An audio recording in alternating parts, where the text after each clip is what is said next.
The E3 trailer for Mario Odyssey is really good. Like, really good. Well, maybe I should expand on that. Your enjoyment of a trailer is going to come down to a few factors, like how excited you are for the game or what your musical tastes are like. But the most essential thing is what you took away from it. What the trailer was able to communicate to you about the game. And at the very least, on that level, Mario Odyssey's trailer is so good that it hurts. Nintendo doesn't always put out the best of trailers, but when it comes to their main franchises, the IPs that keep them afloat in the gaming industry, they rarely ever screw this part up. There is an argument to be made that the reason why some of these trailers are so successful is that they're just showing off the game. And because these games are so ridiculously creative, they can speak for themselves. It can certainly seem like this trailer is just a bunch of shots of a really good video game, but I assure you that there's a lot of thought being put into every clip that they show. If you watch any reaction video, you'll notice that almost all of them play out in a very similar way. The whole thing is orchestrated, every response accounted for, all the low and high moments planned out. Mario Odyssey looks like an amazing game, but it's important to note that the only reason why it looks amazing is because the trailers were able to convey that to the viewer. So today, I thought it'd be interesting to go through this trailer and look at all the different ways it accomplishes that. The first thing we see is a field of grass with waterfalls in the background. All of a sudden, this huge dinosaur stomps past the camera and wanders around until about 20 seconds in. If you were watching this live during E3, you most likely had no idea that this was Mario Odyssey at this point. Watch any reaction to this trailer and you'll see that nobody knew what it was. People were guessing Monster Hunter, Xenoblade, a new IP, everything but Mario Odyssey, even though people were already expecting it at some point during the stream.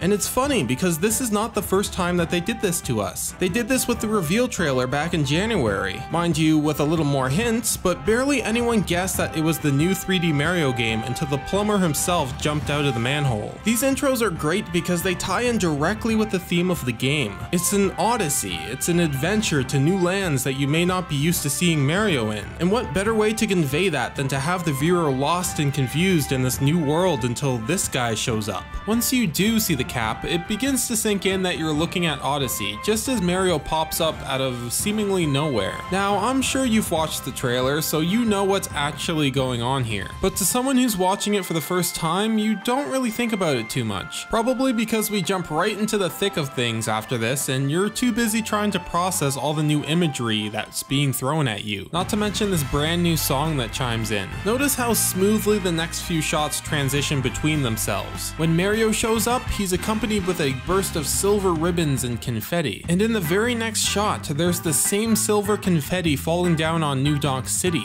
Smooth.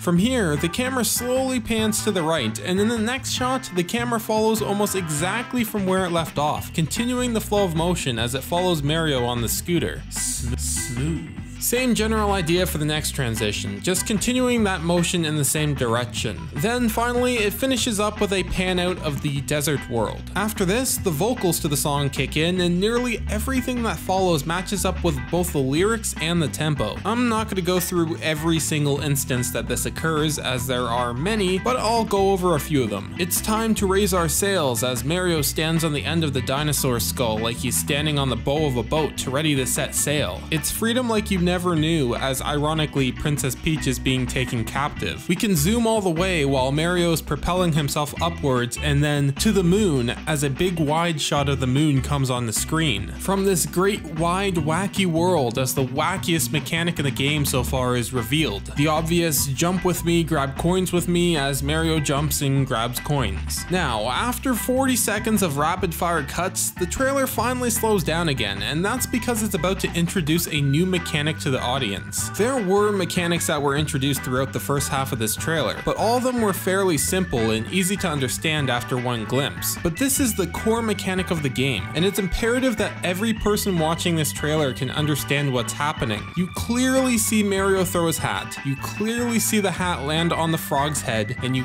clearly see Mario jump in the air and get sucked into the frog. The next 5 seconds is just Mario tumbling through what's probably the frog's mind. It's a long, drawn out shot because it's giving the viewer time to process what he or she has seen. Time to put all the pieces together in their head so that when the time comes, they can come to the realization that in one way or another, Mario is now inside this frog. The hat and mustache stands out as the obvious clues. Plus, the trailer knows this is the realization moment. Mario himself looks just as surprised as the viewer would be, and the music goes as the camera focuses solely on the frog with motion lines surrounding it. It's like both you, Mario, and the trailer are having this grand epiphany together. You may not understand everything yet, but you do understand that Mario is definitely in that frog. Don't quite get the mechanic yet? Here it is 3 more times. Nothing fancy, just Mario throwing his hat onto an enemy and entering it. The camera zooms in to give you a clear shot of the blue eyes and mustache indicating what happened. When Mario enters the bullet bill, you can plainly see that he's steering himself in his own direction. And at this point, the mechanic should be obvious. Mario is able to throw his hat onto enemies, enter them, and then control them. Okay, you get it now?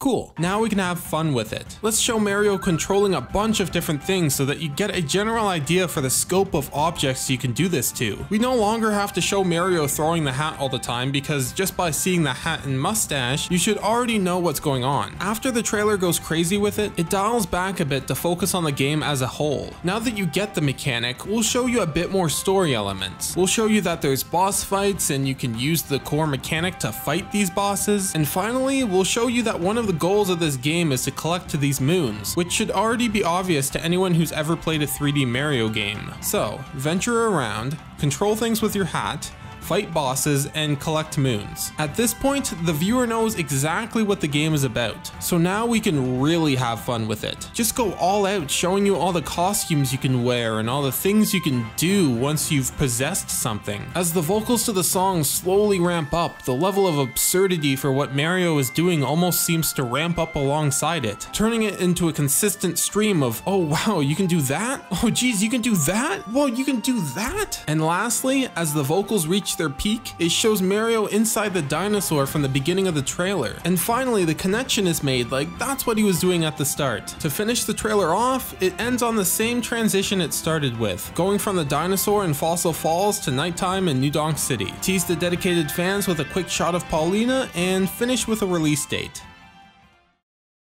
All in all, I'll say what I said at the beginning. This is a really good trailer. Whoever is putting the Odyssey trailers together understands the game and how to highlight its strengths. They understand what parts can be explained in a second and which parts need a little more time to get across to the viewer. And the result is a trailer that was able to connect with a lot of people in a very positive way.